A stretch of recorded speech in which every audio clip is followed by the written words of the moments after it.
Okie dokie, everyone. Today we're going to get into Unit 2 of this course. There are 4 total units in the course, so we're moving right along. But bear in mind that Unit 2 is significantly longer than Unit 1. And so, since we'll be in this next unit for a while, let's make sure we know what the unit topic is. In our last unit, we covered the origins of the African diaspora. And you should definitely know what that term diaspora means by now. And this next unit is called Freedom, Enslavement, and Resistance. So we'll be talking more about the enslavement of early generations of African Americans, their resistance to enslavement, and the meaning of freedom. The first lesson in the unit is topic 2.1, African Explorers in America, and it has 2 learning objectives. First, we'll explain the importance of the Ladinos, who were Spanish-speaking Black Africans living in Spain and were the first African-descended people to come to this part of the world, what would eventually become the U.S. Second, we'll look at some of the specific roles played by Africans during the time Europe was colonizing the Americas. So we've already seen what was going on in Spanish and Portuguese cities like Seville and Lisbon by the early 1500s.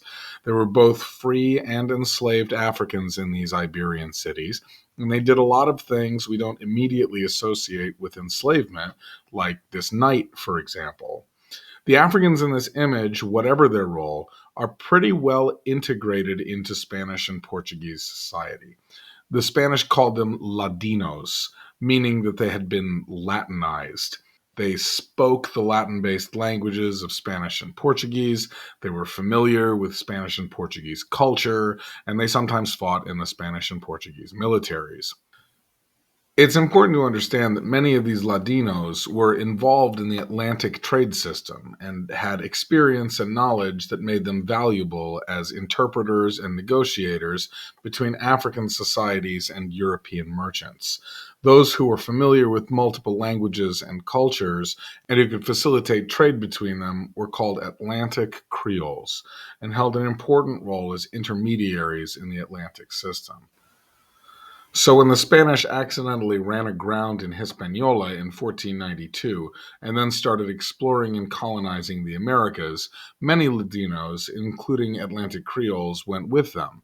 As the Spanish explored North and South America, the Atlantic Creoles' experience as translators and negotiators proved highly useful. They continued to act as intermediaries, helping to establish connections among Spanish, African, and Native American cultures.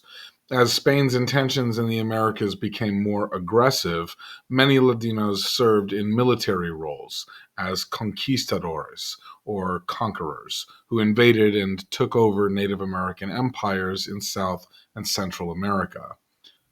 By 1513, the Spanish were also exploring North America, specifically the region that is now Florida, Georgia, and South Carolina, which the Spanish called La Florida.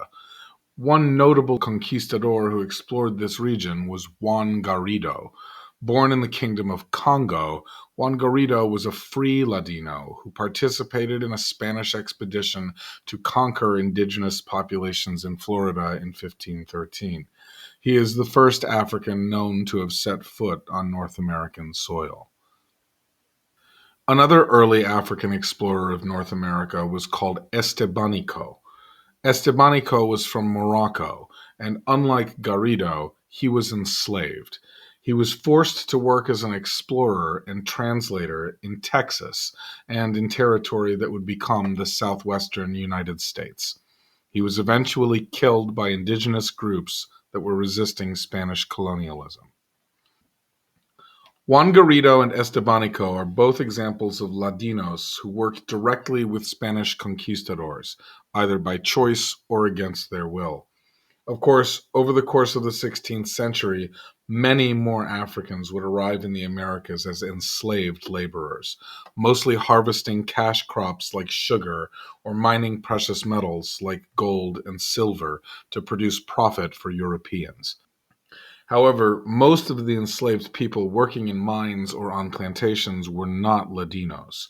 Plantation owners wanted youth and strength, and they feared the experience and knowledge of the Ladinos, which is why Ladinos were more likely to be found in the wild frontier fighting Native Americans than laboring on sugar plantations in the Caribbean.